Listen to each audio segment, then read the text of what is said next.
I'm willing to bet you've prayed this exact prayer. You're in so much pain, you literally can't think. And you're just screaming, God, make it stop. And in return, you get silence. It feels like God just left the service, like he's ghosting you. We've all been there, crushed by pain that feels endless, wondering if God is even real. But what if that silence is actually God doing something huge? What if this insane pain is the wildest challenge he's ever given you? To save, we're not just asking, why does God let me hurt? We're asking, what is he building with his pain? Because Christianity doesn't promise an easy life. It promises a God who gets in the mud with us. Let's be real.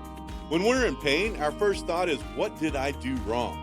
We assume suffering equals punishment. We treat God like a cosmic vending machine.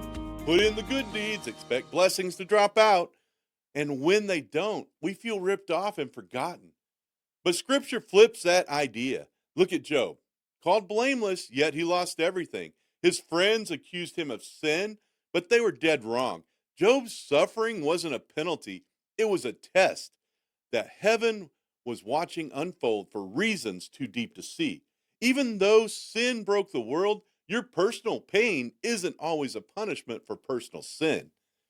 God can use a broken world to make you whole. Pain isn't rejection, it's invitation.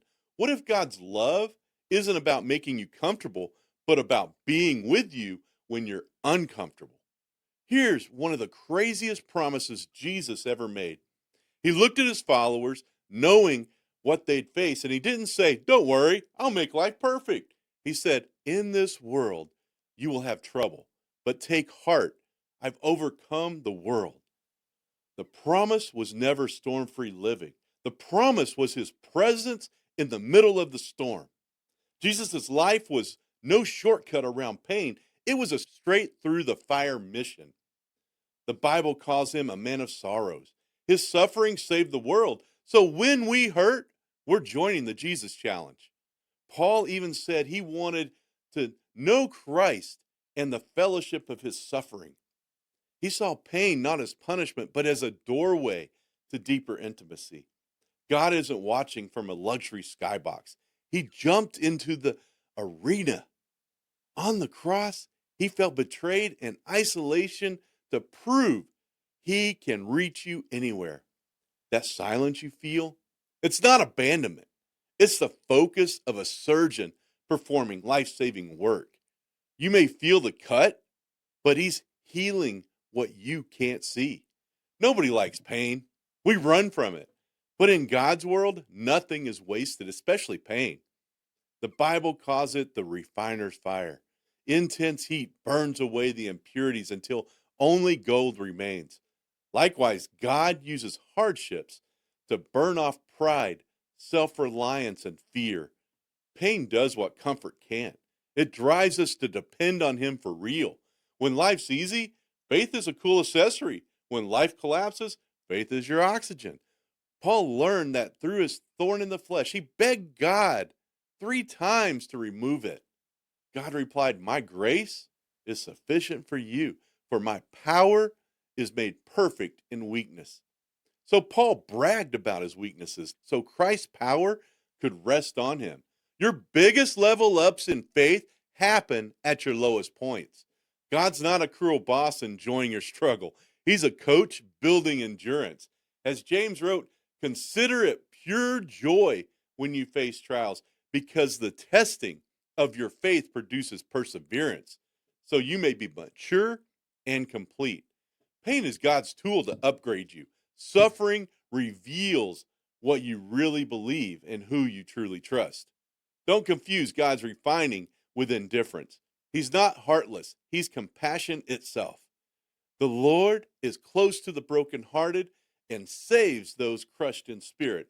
Psalms 34:18.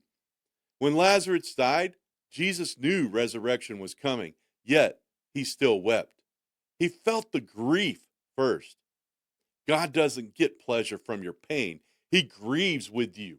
Imagine a parent holding a child during a painful shot. The child screams, not understanding, but the parent whispers, I'm right here. That's your Father in suffering. He knows this small pain leads to greater healing. Your pain isn't proof God left you. It's often where his presence becomes most real. He sits in the wreckage, not to watch you burn, but to rebuild you from the ashes. If this video is speaking to you, if you're facing something brutal and wondering where God is, share it with one person who needs the same reminder. You are not alone in this fight. Your story could be the spark that helps someone else survive their own storm. So, why does God allow you to hurt? Because pain is the chisel he uses to carve masterpieces. Because a world obsessed with comfort can't teach endurance. Because he wants to give you something better than ease. He wants to give himself. The strongest faith isn't built in calm seas, it's forged in hurricanes. Your suffering isn't a glitch in God's plan, it's a main story quest. It's not evidence he's gone AFK. It's proof he's coding something beautiful behind the scenes. Don't waste your pain cursing the darkness. Ask, God, what are you building here? The silence isn't rejection, it's the laser focus of the master creator working on his favorite project. You got to trust the process. Your pain has a purpose. And this is just the beginning of your redeployed story because you're not disqualified. You're being redeployed.